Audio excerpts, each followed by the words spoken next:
I'm Jasmine Moradi, and you're listening to the Queens of Tech podcast, a podcast series about raising the voice of workplace champions. 60 plus questions in around 30 to 40 minutes with women, women of color, non-binary, and transgender influencers about their journey into STEM, science, technology, engineering, and mathematics. I started the Queens of Tech podcast initiative in May 2022 because I would like to retain more women, women of color, non-binary, and transgenders in the tech industry.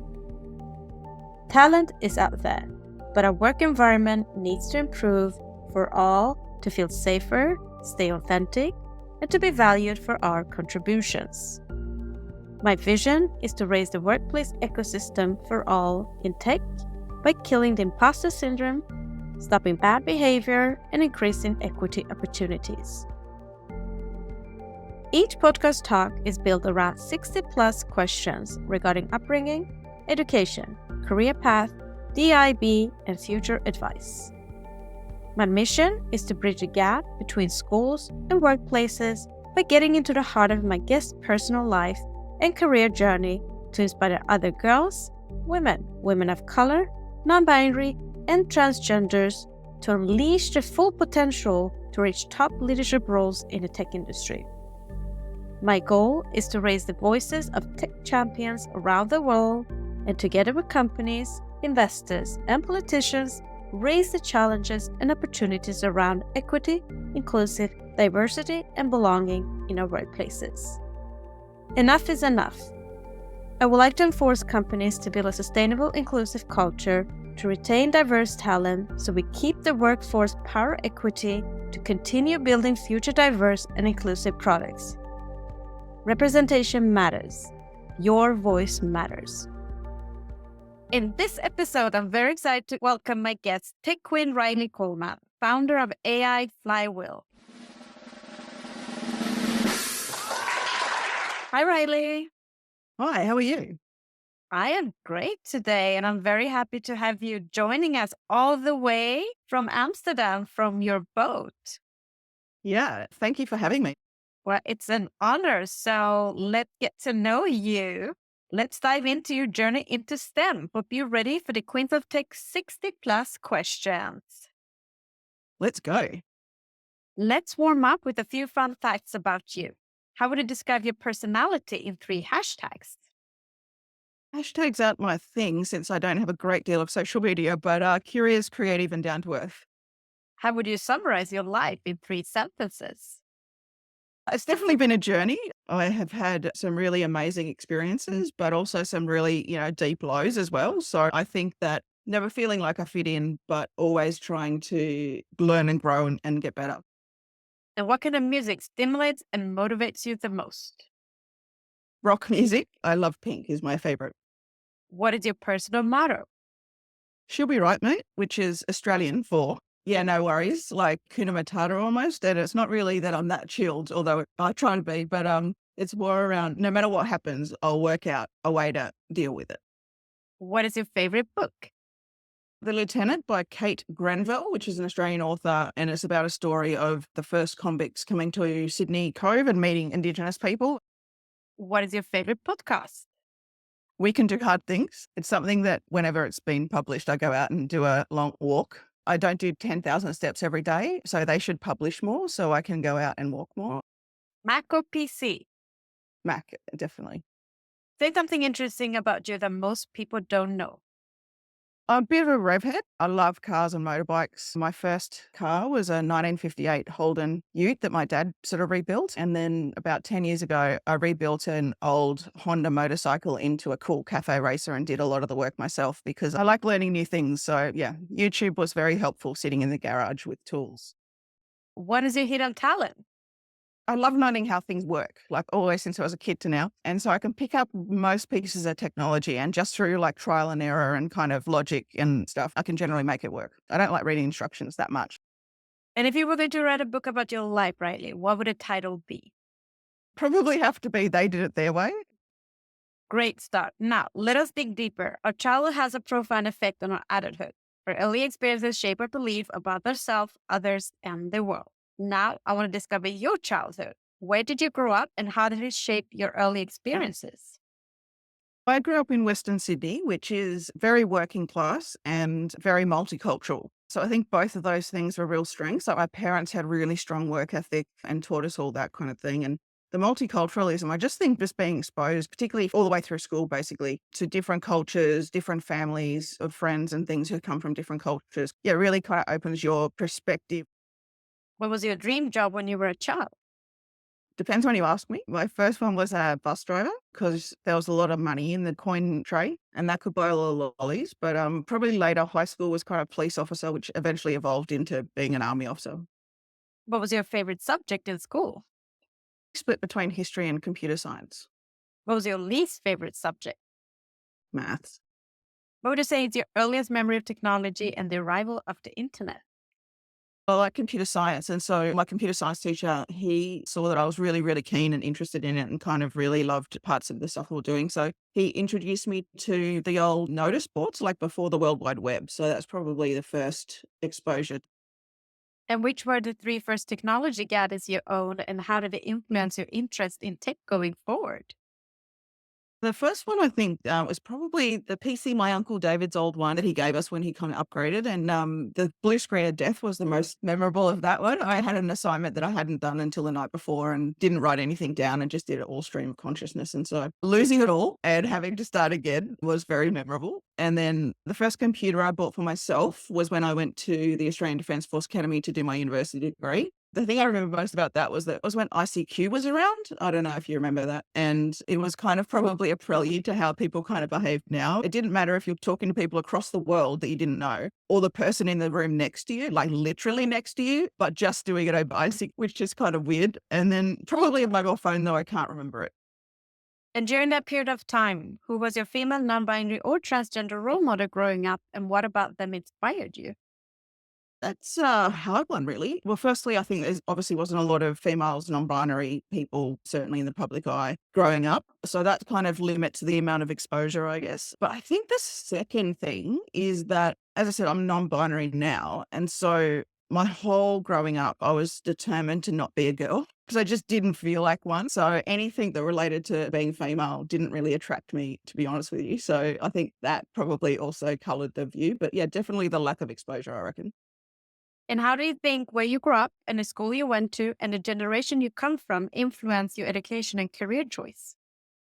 Definitely, as I said, like I never really felt like I fit in. So one of the things that in my early career after the army was working in not-for-profit for about 10 years. And so working with really edged clients that kind of weren't necessarily part of the well-supported parts of the community. So young people with illicit drug issues or mental health issues or remote Indigenous communities. And so I think being able to deeply connect with people, particularly people who can smell bullshit pretty easily in those circumstances. I think that's certainly sort of part of it. And one of those, the youth mental health one, I kind of ran it from the ground up and took a very human-centric approach. I didn't know that's what it was at the time, but like very much sort of followed that process. And I really liked it and wanted to do more. So I went back and did my master's, which kind of actually led me to Amsterdam. I did an exchange here to do human-computer interaction. And then generationally, I'm on the cusp of Gen X and Gen Y. And I think we're pretty lucky, like, to be a part of that time because I very deeply remember like my whole childhood had no computers whatsoever. Like, so actually learned to play, outside, that sort of thing. But I do remember computers obviously being there towards the later part of my school. So I kind of started to get introduced to it at school and things like that.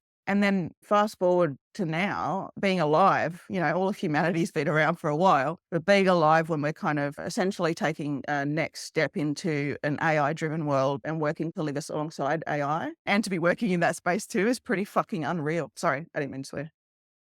So let's dig into your career. But before that, Riley, I'm going to read two quotes. First one, how does the universe expect me to choose a career path at 16? I can't even choose what I want for dinner.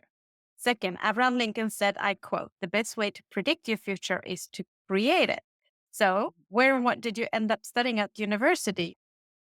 My undergrad was in mostly things that are useless, except at dinner parties, which was history and politics. And then I did a sub-major in computer science. And then, as I said, did my master's at the University of Technology in Sydney for Masters of Interactive Multimedia. And I wanted to learn more deeply about human-centered design specifically. And so I came to Amsterdam on exchange for 9 months and learned about like computer vision and machine learning at that point. So yeah, kind of having a full circle moment at the moment. Who and what influenced you to get into your chosen field? I've had a very interesting career that has not been a straight line. So the field that I'm in now, though, probably the biggest influence on me kind of liking computers and things like that was probably my teacher, Mr. Watson. But yeah, definitely wasn't how I started my career.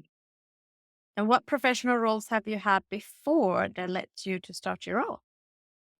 Training to be an RV officer was one. Then going into a global recruitment company and working with some teams there. Then 10 years in not-for-profit, working with, yeah, mainly youth programs, but youth health and Indigenous programs. Then I moved into the agency / corporate world, sort of designing human-centered experiences. So whether that's B2C, B2B, employee experiences, all that sort of thing. So that's where I've been for the probably 8 years, 9 years, yeah. So, what does AI Flywheel do? We're on a mission to rapidly increase the amount of AI literacy, particularly around responsible innovation side of it as well, because I want to bring about a world that learns to live alongside ethical, trustworthy AI. And, for me personally, I'm a bit of a nerd, and a creative mind. So, this time is really, really, I've loved it. At this point, I've spent thousands of hours sort of learning, experimenting, learning from others, sharing with the colleagues, etc. And I've discovered to be sort of AI first at this point. And, I find like myself with greater creative freedom, thriving alongside a partnership with AI, being able to do things I've never been able to do in partnership with AI. And, giving me some more time for deep thinking, creativity, and continuous learning. And I want other people to feel that same sense of agency and confidence. But also, as part of that journey, as I said, spent thousands of hours at this point. A lot of the training out there is very dense and very, very technology centric. And so, if we really want people to sort of learn to adapt their ways of working and do that, I believe we need a new onboarding process. And so taking the best of my, design knowledge and kind of reorientating it to be a human centric approach. So really looking at like, what are the foundational parts of AI literacy that people need? They need new mental models, new skills and habits. They need to be able to apply that to be redesign their ways of working to be kind of AI / human combined workflows. Ethics is something that is really, really important to our future and working alongside AI. But ethics is really invisible. Like it's not something we talk about ever. And so the ability for people to then expect people in product teams or whatever to be able to apply that, or people in different parts of an organization to be able to apply it, you need to make the invisible visible. So having sort of live sessions for people to actually have peer-to-peer conversations using best practice or case studies to actually learn from others' mistakes, etc. And then to have a supportive community, because as I said, I did it mostly alone. And that is a very, very hard way to learn. So learning from others and sharing with each other along the way. Yeah, so essentially to bring about a fair and equitable future alongside AI where we improve the world. So, what was the drive and reason behind starting exactly this type of company? I was made redundant early in the year. And so I decided to sort of take my time to work out what I really wanted to do. And so I did a whole lot of courses. One was in ethical AI, others were in sustainability, other things I was interested in. And the ethical AI one really woke me up to the dangers of not having it, to the fact that, humans don't make decisions based solely on the data they receive, like through their sensors, etc. We make decisions on that information, plus an entire ethical code, which we've built up over our entire lifetimes of social norms, of the communities we've grown up in, the type of, what's right and wrong from your family, etc. So if we're going to give more and more decision making to AI systems, we sure as hell want to make sure that they're not making decisions on solely data alone. Because I don't know about you, but like the last 20 odd years of my use of digital products that have built up a legacy or a backlog of all the data I've had of my experiences so far, that does not represent me in totality at all. It doesn't represent my ambition. It doesn't represent my growth over time. It certainly doesn't represent my feelings. And so if we want AI systems to actually make meaningful, values driven, and not make a worse experience because it's making it on only half the information, then we need to actually, work hard to actually implement AI with ethics as a foundational layer. These are learning systems. So if we don't do it now, there's a pretty short runway, I reckon, where we've got an opportunity to teach the principles of what's right and wrong what's fair and what's not, and give people the right to individual autonomy. So those are the reasons that sort of are driving me. I don't want to live in a future where I'm on the other side of unethical AI systems. And good people who are in those product teams aren't necessarily doing it deliberately, obviously, but I think that the lack of awareness and also opportunities to get training around this specifically is not actually out there that extensively. And so hopefully bringing about both the attention to the problem as well as increasing people's general AI literacy for themselves will actually help us to actually get better decisions in both the use and the building of AI systems.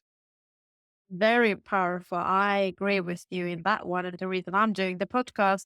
And what is your title and what is your main responsibilities? Founder. And at this point, as jack of all trades, I feel a bit like I'm back in the days of not for profit, where you come up with this brilliant idea and you have to find money, you have to design it, you have to roll it out, you have to market it. And all of those things are unfortunately not all of my strengths. So definitely have been using AI along the way at the moment to a great effect, actually. And what does a typical workday or work week look like for you? There is no typical one. Throughout the week, there is deep focus periods. There is learning periods because obviously AI is moving that quickly and staying up on that is vital for what I'm doing, but also takes a lot of time. Social media for marketing, which is really outside my ballpark, that takes a lot of time and a lot of effort. And then continuing to talk to people one-on-one. So either peers, so having peer discussions who are working in AI or in responsible AI or human-centered design. And then also talking to individuals and doing the research to actually, keep abreast of what people's difficulties and challenges are, what are the things that they really want, what would make it valuable for them, that sort of thing. And what are they struggling with? So, the calls when we've sort of had the research kind of questions, if they've brought something up in the calls, then I've been sort of helping them very quickly with some advice to sort of help improve what they're doing. So I really love all of that sort of stuff. So talking and learning from others and also helping people. I love the quote, choose a job you love and you will never have to work a day of your life. The base of everything you said, Riley. What do you love the most about your role? The combination of creativity and geeking out. Two things are kind of really cool to me. I love solving problems. Like if I had a drug of choice, it would be problem solving. So finding new and amazing and creative ways to actually do old things in new ways has been something that I've loved. It's really stretched me. As I said, starting a small business, you are the jack of everything and having to learn that rapidly and using AI to learn those things. And as I said, extend my own capabilities beyond what is naturally there has been pretty bloody cool too. What has been the best experience you've had in your role so far? Any examples you can share with us? Meeting a lot of people and talking to them around the world. So there's kind of like peers, and that's been awesome in particular. Meeting people who are just as interested in this space, but also interested in making sure it's responsible as well and kind of sharing kind of learnings from each other's kind of experiences or clients and things like that. Yeah, that's kind of my favorite part, particularly those who are at the intersection of human-centered design and responsible AI or trustworthy AI. And with AI and starting a company, there's a lot of challenges. So, what is the biggest challenge you've encountered so far, and how did you end up tackling it? So I worked in startup for over 5 years now, and I've also brought products to market or been a part of teams that brought products to market over the last 10 or so years. But seriously, not realizing the amount of work that goes from 0 to 1 of that time has been seriously, yeah, a lot. And how am I tackling it? As I said, like I'm using AI across like even just advising me on things like I've used AI acting as an expert, pulling from its expertise kind of thing. And yeah, being able to sort of design the course, work out like financial plans, that sort of stuff that are not really in my wheelhouse and marketing. So yeah, a lot of things that I've been learning. And obviously sometimes learning from AI is not enough. So like also sort of working occasionally with people who have that skill set as well. So kind of a combination of both and working out what is best for both. So like really kind of not exclusively relying on AI, but knowing when and how to bring in human experts. And what do you wish everybody understood about your role? I really, really love the amount of learning and creativity and freedom that I've been able to sort of find in working with AI as a collaborative partner. And I would really love people to really get to that space where they kind of learn enough to actually feel confident, feel more creative than before, or have better work-life balance. Yeah, that's something I really wish people learnt more quickly or found that in themselves. And what is the one common myth about your professional field that you want to disapprove? coming from human-centered design, I think the thing that I feel a little bit more scared about, or the common is still seeing a lot of design roles or UX research roles go down. And we're not just designing AI systems as a individual technology standalone. The intent of any AI system is to work with a human user, unless it's like obviously AI to AI. And so if we're trying to build a collaborative partnership between AI features and products or services and the human user, the people on the other side, we need to understand the human side too. And so I think that it's so short-sighted, in my opinion, that human-centered design and UX research are not seen as more important now than ever before. Because if we don't have that as part of it, I really think we're on a very potentially scary and imbalanced future. Oh, yes. And on top of that, diversity in it. Like, Exactly right. Yeah. so what is it about tech that you love so much?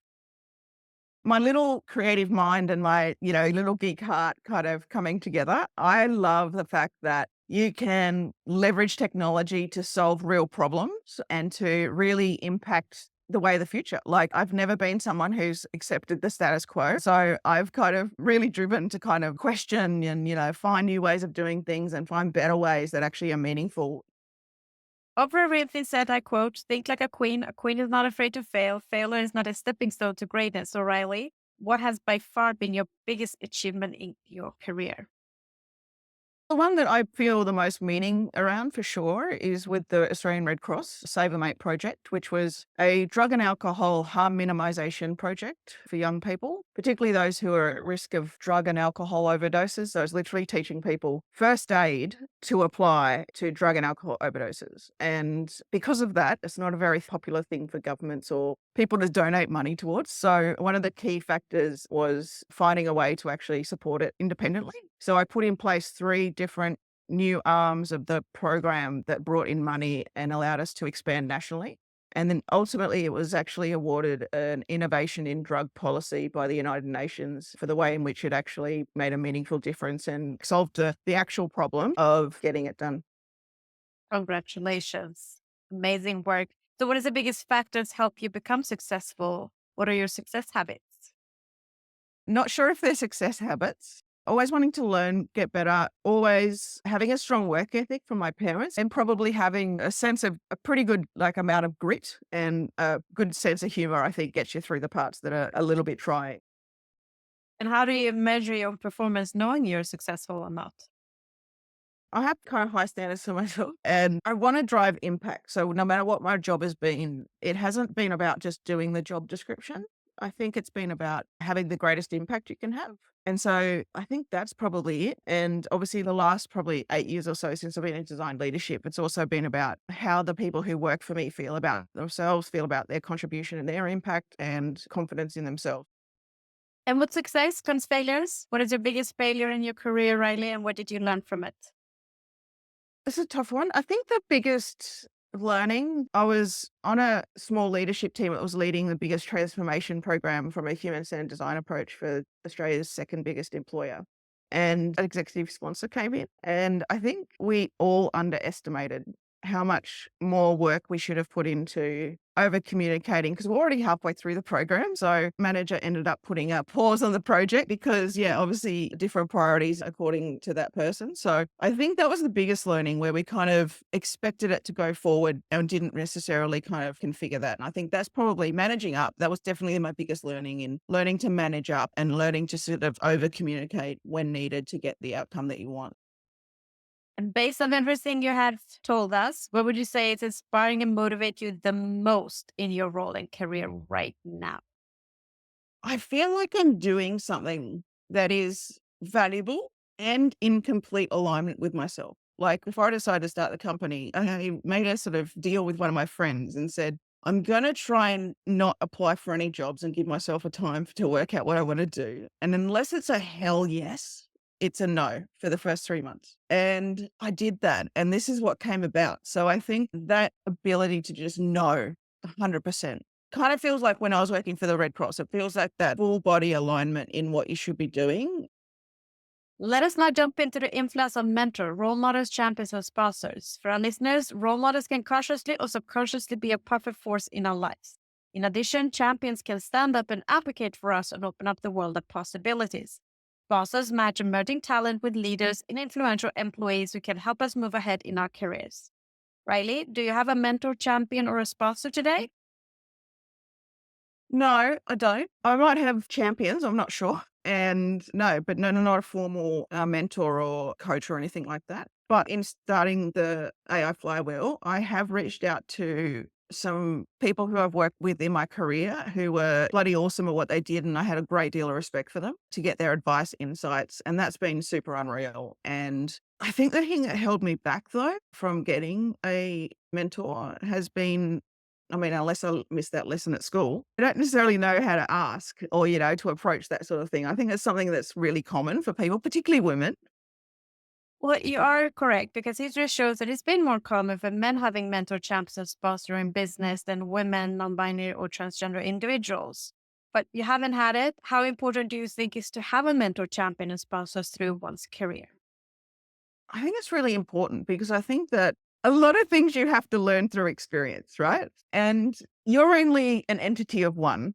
And so it's only through your own learning, unless you've got someone who can actually show you the way or teach you and things like that. Then I think that having someone who's already advanced than you can actually bring different insights. And I think that's really key as well. Just having a different insight or an approach that is more effective or things to consider. Yeah, having that sort of ability to bounce things off people who can kind of provide that, I think is really important. Let's move on to leadership. Adena Friedman, President and CEO of NASDAQ, said, I quote, empowering those around you to be heard and valued makes a difference between a leader who simply instructs and one who inspires. And Shirley Sandberg, ex-COO of Facebook, said, I quote, leadership is about making others better as a result of your presence and making sure that the impact lasts in your absence. Riley, what does leadership mean to you? Firstly, I think I've always seen like leadership and the ability as a privilege. I think that we all spend at least a third of our lives at work. And so it's always been important for me to make sure that I was cognizant of the impact you can have on people if you're not having a conscious sort of thought about the impact that you can have in a negative way. And so I've always seen it as, a privilege to earn constantly. I love helping people learn and grow. So I've always loved doing that. I've loved helping people find a confidence in themselves that maybe they didn't have before. And to strip away as much of the palaver that comes with working in a company and allow them to sort of be their best selves and do their best work, sort of being that umbrella to kind of catch some of the everyday kind of crap sort of thing. And I don't know if it's my convict roots of Australia, but we've always had like a bit of a disrespect for authority or a bit of a, question about authority. And so I think that I have never seen leadership as a title. It's a behavior. I don't ever want to be just a manager of people that tells them what to do. I've wanted to be a leader and sort of lead from the front and be the kind of leader that I could respect. Yeah, I've got a high standard for leadership in terms of how I judge other people, but I equally want to be held to that account and make sure that I kind of am the best I can possibly be. What distinguishes a good leader from a bad leader?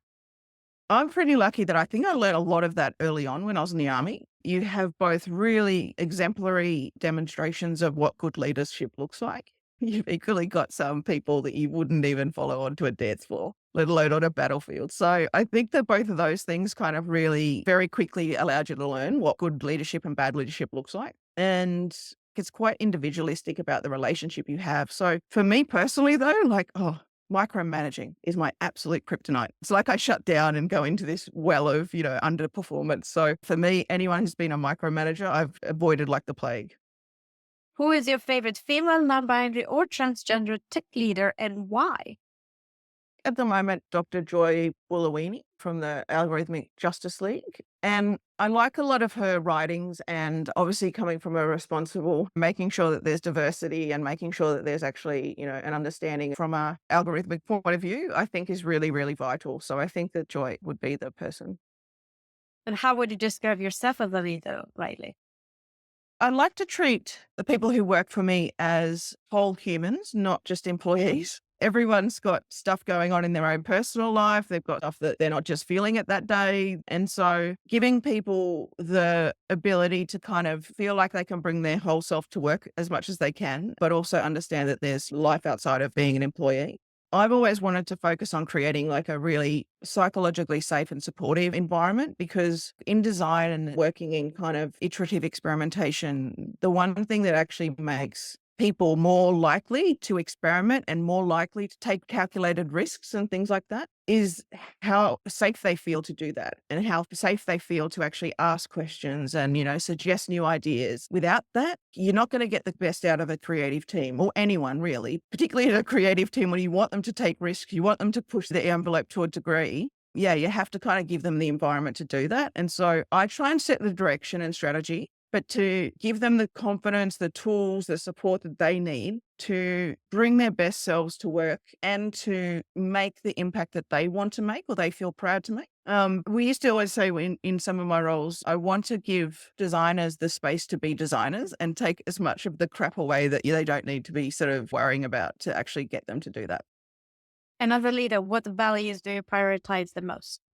Empathy, making like informed decisions, I think is really key, and helping people to sort of flourish themselves. You mentioned a little bit about leadership in the army. What leadership lessons have you learned that have shaped you into the leader you are today? Really big work ethic from my parents. They were all managers in different roles in their career, and they were always the kind of managers who would be able to roll up their sleeves and get work done as well. The people who kind of were respected and things like that. So I think that's definitely been a part of it. That learning to manage up, and also learning to change my language. As a designer, we often talk about design from the human or the customer or the design strategy point of view. And I think the big unlock for me early in my leadership career was an official mentor of mine who kind of teaching me stuff that I worked alongside of. He sort of brought me to the idea of like, I really have to think about the language I use when I talk to other leaders, because instead of trying to convince them with my language, actually trying to reorientate the way I talk about design and the value and the impact from a business point of view. So that gave me greater influence and leadership opportunities and influence in decision making. Prioritizing mental health for my team was always there, but I think learning to now prioritize it for myself too has been really impactful. What are your 3 strengths and 3 weaknesses? My biggest strengths are I love problem solving. So even if something happens, I can always kind of work my way out of it. Curious, I love learning, and empathy, I think has been a huge strength of mine for both the work I do, but also the leadership style that I have.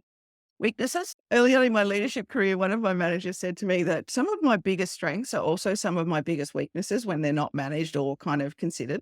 So I am super comfortable with ambiguity, like ridiculously comfortable with ambiguity. And that means that I don't necessarily need processes or things put in place that help to build structure. Like I can kind of operate with the flow kind of thing. That's not how most people operate. So having to learn to kind of be cognizant of that, and particularly now that I now know that I've got ADHD, I've been recently diagnosed, and I think it would not surprise anyone who was in my teams hearing that that's the case. My passion is one of my biggest strengths, but if it's not managed well, it can also be a weakness. And lastly, I hope so, because I'm going to say it. Some people that work for me are going to hear this, but I think I'm a much softer, more empathetic, focused person when it's one-on-one or when it's in small sort of groups. I think if people work at a slight distance to me, like stakeholders that are kind of not in the everyday kind of worker with me, or people who are slightly extended away from me, kind of get much more of a hard angled version of me. And I don't know why, although I've got some sneaking suspicions around just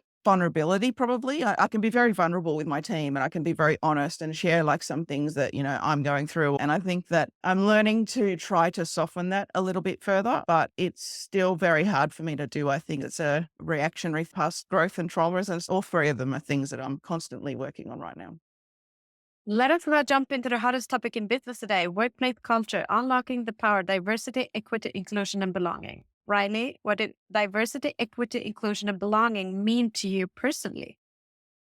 Certainly mean more to me now than they probably did when I was younger. As I said, like I've probably a whole life struggled to feel like I fit in, probably because I am a little bit different to a lot of people. So in the last couple of years, so probably about 3 years ago now, I had the lowest point in my life, and I decided that I wasn't going to keep living like that. And so one of the things I did was come out as non-binary, and I did that at work as well as obviously in my personal life. And the program that Epidemic Sound had at the time, they were very inclusive employer. And one of the things that they had someone come and talk who has gone through a transition period, and It was just before, like I knew that I was going to come out, but I just hadn't done it yet. And at work, I have here in Amsterdam with friends and stuff. And so that to me really just took away any worry about it, because it wasn't so much that I was worried about the individuals at work, but having that as being a public presentation from someone who'd gone through it, and the impact allowed for me to do it without having to explain it. It was less of a hurdle, I think.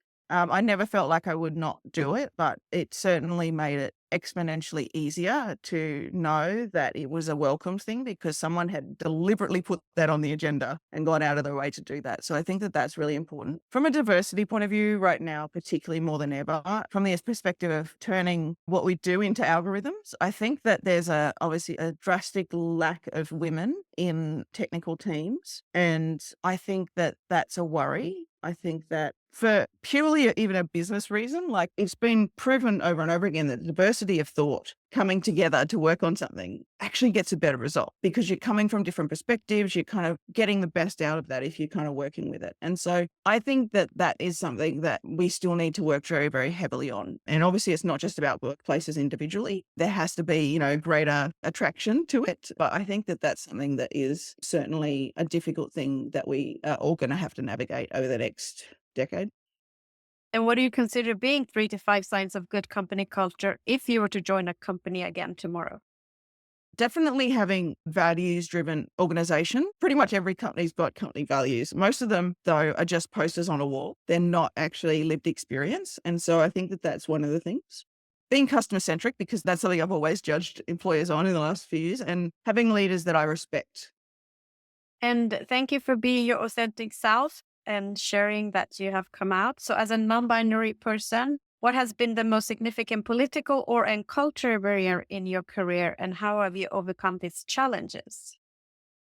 Firstly, I think that the biggest political or is still a barrier is equal pay. I think that if you are not actually at the very start of a relationship, which is, a company with an employee, having basic respect and valuing their impact equally or equal opportunity to do that, then I think that you're already unconsciously respecting the decisions of people who are paid more. And obviously money makes the world go round. So having equal opportunity to earn money also gives people independence and personal financial freedom, which I think is really important for anyone, particularly women. It gives much more safety and security and the ability for people to sort of make their decisions that are not based on the opportunities they have to, in the future. So I think that is really important thing that we're still working on. Why do you think it's important for more women, women of color, non binary, and transgender to join the tech industry today? Definitely the diversity of teams. We need to very conscious of the fact that development teams are male centric. Leadership teams are male centric. And if we are going to have technology be learning about us, learning and growing, making algorithmic decisions that have previously been done by humans, I think that this is more important than ever before for women. People who are underrepresented generally should be getting into technology, because for me, I think this is the new frontier for activism, because we already have systems that discriminate. We already have systems that have much greater advantage for some and much less for others. Why would we build that into AI systems and not take a step back and think, I wonder if we can design AI systems that actually make it more fair, more diverse than now? That would be amazing. So I think that this is absolutely a time and a place that we need people who are of any kind of minority group, particularly in this represented in the tech field, to really start take a hard look at this and really kind of reconsidering how we go about it, because we need to make sure that there's a balanced scorecard. And how do you think companies would benefit from not just having women, women of color, non-binary, transgender leaders and as managers, but actually high gender representation at C-suite level and boardrooms with a voice? Like I said about development teams, decision making gets better when you have more diversity of thought in a room. So it really is actually a more competitive advantage to have more diversity and representation in those groups as well, because they're going to come up with better solutions and better policies and better ways of running the company. If you've got diversity, it's not just about male and female. It's not just about white and people of color. It is literally diversity of thought, diversity of background, diversity of thinking neurodivergent people. That sort of thing is really what brings about the power to me. And I think it's not having those groups in boardrooms or in teams kind of lopsides the way in which that's happening. And how do you discuss about DIB challenges such as salary gaps, promotion, or maternity leave, etc., with your peers, community, and colleagues? So obviously I don't have too many colleagues to talk to right now. So in the last couple of years in particular, probably the last 5 or so, it has been something that every time we've either hired a new person or annual review time when you kind of get a salary review, that sort of thing, has been to ask when we're actually doing the calibrations across the groups and stuff, can we just double check and actually look at the balance in terms of that? Because the people in those rooms, including, people who are from, need to raise that because the default needs to be brought into the open for it to be visible for those decisions to change. And so making, again, that invisible factor something that we actually talk about and raise, if you've got opportunity and access in those times, then that's what I've done in the past, and I would really champion anyone else doing it. Maternity leave, I love the way that Swedish company, but I think the Nordics in general really have a great deal of respect for parents and early parents. Firstly, it's not maternity leave, it's equal parental leave that they often split or they have together. And firstly, the fact that it's not just maternity leave does two things. One, it's, of course, there is absolutely no question in the company that I was working for or in my experience with other sort of Nordic companies. We just make it happen. Like you're having 6 months off, you just change it to make it viable, right? And the second thing is, I think that a lot of women obviously find there's a disadvantage in going off on maternity leave, like from a career perspective, they kind of don't necessarily advance the same way. And again, having that as an equal measure, I think actually brings about more equity in that space too. And there are many public and internal discussion about the barriers women of color, non-binary, and transgender individuals face from reaching higher position or receiving funding in the tech industry. How have these issues affected you, and what is your advice on overcoming these roadblocks? I would be not the best person to ask from a how it's affected me personally in those closed rooms because I haven't been in them. So I don't really know how much it's sort of held me back. But I obviously agree that the ability to have more diversity in leadership, I have certainly made sure that when I've been recruiting or kind of promoting people, that I've considered groups who are in minorities or in maybe disadvantaged in general. Right now, the 2 people assistants that I have working with me are female and people of color. So just making the choices that I can. I can't sort of change the world, but making decisions that I can support certainly as being a part of it to be proactive. And today, tech companies invest heavily in marketing, attracting women of color, non-binary, and transgender individuals, but they're struggling to retain them. Articles show that women are leaving the tech industry. What is your best advice or strategies for how companies can work to build a stronger corporate culture that engages the IB? Firstly, having more people in leadership roles that are actually representative obviously attracts people. Also, having a conscious decision to have cross mentoring of leaders with people, particularly those in minority groups in leadership. And I think that the reason for attention, I think, is that it's pretty easy to have values on a wall. It's very difficult to encourage a culture that actually really is in alignment with their values. And so I think that that's hard. I think those things are probably pretty key. And as I said, having like fair parental leave for both parents and supporting that, I think is also really important. From a technology sector perspective, I don't know how to fix that. I think that there's like a lot of contributing factors to that. Great advice, but what would you say are the key challenges of implementing a DIB culture in a workplace and in the tech industry today? Being a part of, as I said, employee experience redesign of different things and bringing in major either pieces of technology or serious major changes into large enterprises. And culture change is bloody hard and it takes time, a lot of time. And so having a culture change that's specifically focused on that, it needs to have a strong counter to the default culture in order for the change to happen. So there has to be incentives as well. Everyone performs based on the incentives or the KPIs that they have, right? So I think that having those sorts of things are actually beneficial. If something's not measured, companies don't change it or see the problem necessarily. So I think that that's also really key. What do you think is the main reason we still see few women of color, non-binary, and transgender leaders in the tech leadership roles and as startup founders still today? I think that there's probably 2 things. One is obviously the funding and the very, very, very crap funding rates at the moment. So I think that that's one thing because as I said, money makes the world go around. But I think that the other thing is for female or non-male founders or founding groups, because there is such a low amount of people, there hasn't been a lot of huge visibility around people who are in those positions. Obviously, this podcast is one of the ways to raise that awareness, but I've had to struggle with a lot of my own limiting beliefs over the last 6 months. It goes up and down in that journey. And I think that firstly, having a visible presence, having money backing it, but also, yeah, having the ability to kind of believe in yourself enough to take that huge risk and that leap and challenging your limiting beliefs and rethinking the way where they come from and how to actually, go about sort of resolving them for yourself. And there's another challenge. The data reveals a concerning trend of low funding rates for startups led by women, with only 1 to 2% of the funding directed towards women in the tech industry. It said that Black and Latina women in particular receive less than 1%. What factors do you believe contribute to this imbalance, and what strategies can be activated to increase funding for women-led startups? Absolutely a huge, huge issue.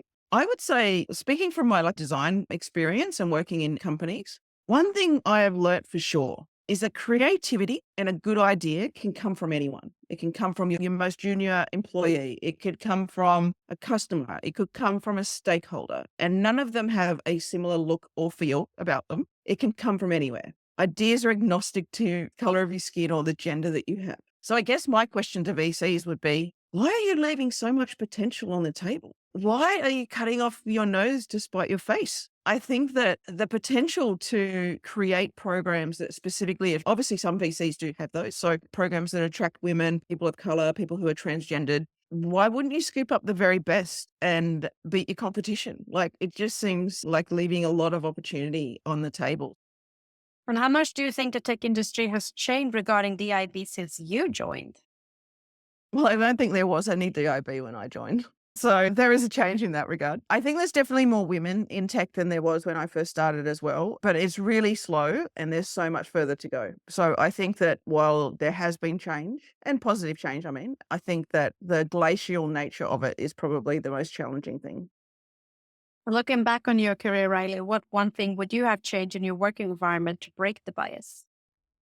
I would go back to equal pay because if you are shelling out money for people, you want to make sure you're getting the best out of them and you want to make sure you're supporting. Again, it's a business metric that you're very, very conscious of. So I think that would actually open up more opportunities and more respect for women because if you're already valuing them at the same amount, then you want to get the best out of whichever person it is, not just, worrying about that sort of thing. So break a lot of the unconscious bias that exists in the minds of male leadership teams or male managers when thinking about promotion.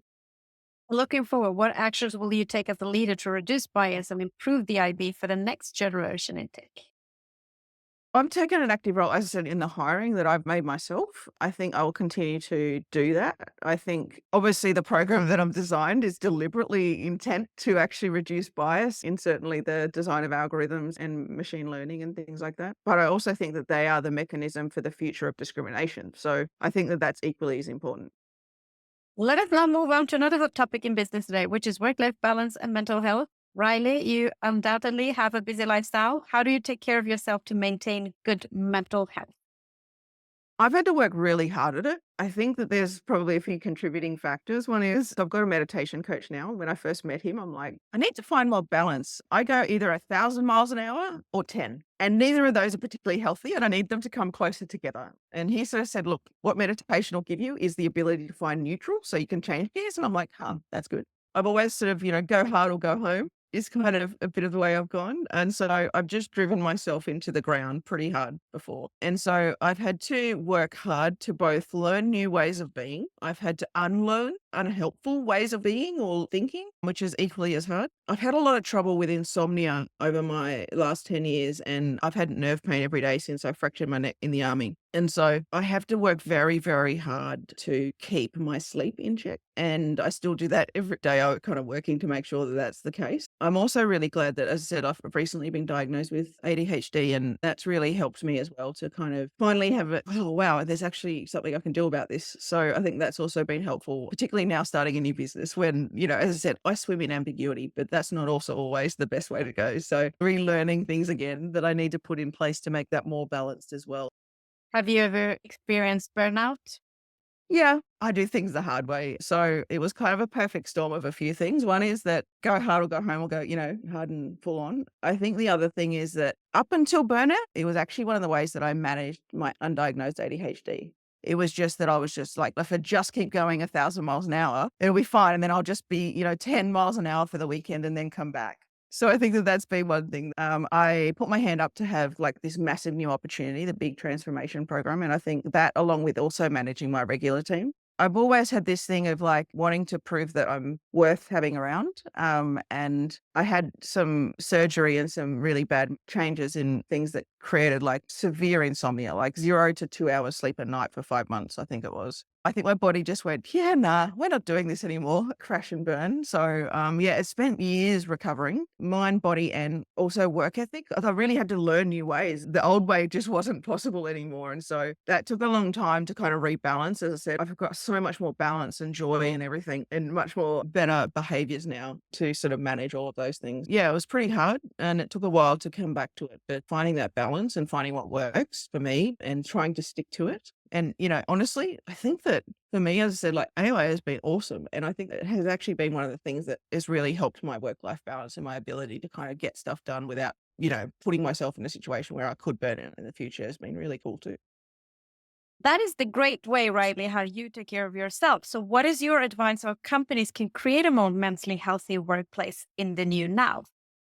I worked in mental health for a while and also have experienced a couple of pretty bad bouts of depression. So one of the things that I kind of do myself is, as I said, like vulnerable with my team that I've kind of experienced those things and kind of, talk about mental health. I've had experiences where I've recommended that some of my team take advantage of some of those independent counseling services that often companies have that are paid for by them. But when people are not really experiencing it, to actually recommend that they maybe find some additional help or provide them any advice and stuff like that. I think leaders need to show through words as well as action. So like I said, like I think that for me, sharing it is not necessarily because I want my team to know about it, but as it's just trying to build an environment where it's okay to talk about anything that people are struggling with. And in terms of companies, I think that those programs are really important, but I also think that, having other sorts of supports for both mental health, but also just things like people who do experience burnout, having things that actually help support them on their return. I've been in companies before where several people have burnt out in the same quarter or the same year. And it's just like, look, if you've had several of that happen, really start looking at what's actually there because there's obviously something that's driving people to unconsciously push themselves to the point of burnout.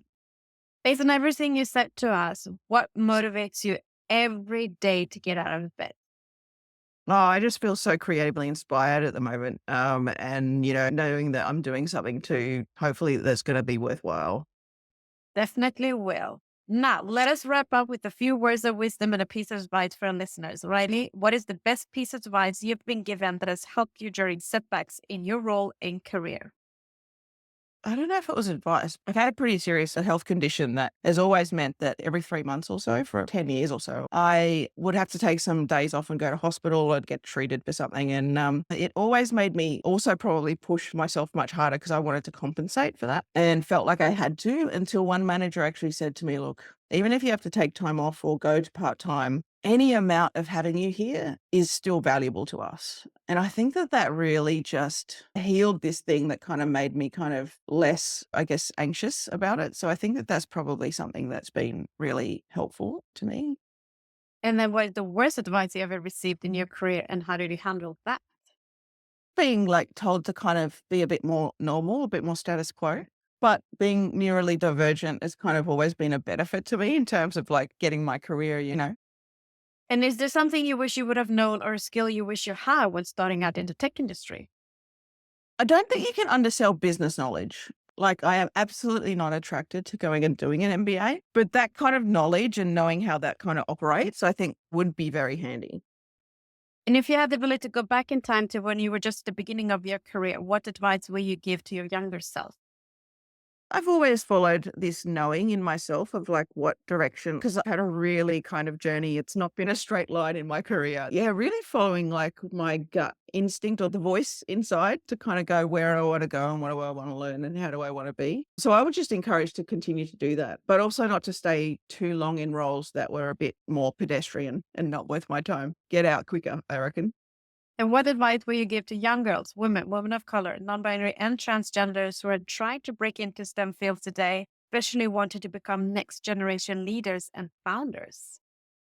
It's the most exciting time than ever to use technology to bring something new into the world. To break into it, I would say to work for companies that have a good company culture, because if they have a good company culture, then your ability to have advancement and to recognition and impact is probably higher. And just having more diversity at the table is going to fucking help everyone. Last but not least, Riley, what is next for you in your role in career and tech? What are your career aspirations? Where are you flying? Well, I don't necessarily have any aspirations in terms of changing my jobs right now. I think I'll be busy for a while on this mission, but I really want to see an impact in what I do. I really want to help people, and I really want to use the best of my skill set to actually make a difference. I've always got huge visions. I've always have been like 10 steps ahead in terms of the vision that I want. Right now, I'm kind of obviously working at the MVP level, but I'm not staying where I am right now. I am absolutely going to be expanding and radically improving things as we go and learn new things. I'm so excited to follow your journey. So thank you very much, Riley, for being a guest on the Queens of Tech podcast, sharing a journey will without a doubt inspire change and reshape company culture for the next generation of women of color, non-binary, and transgender leaders and founders. Thank you for having me, and thank you for having this series, because I think it's just as important to raise these kind of issues and having a way to do that. So yeah, awesome job you're doing. Thank you for listening.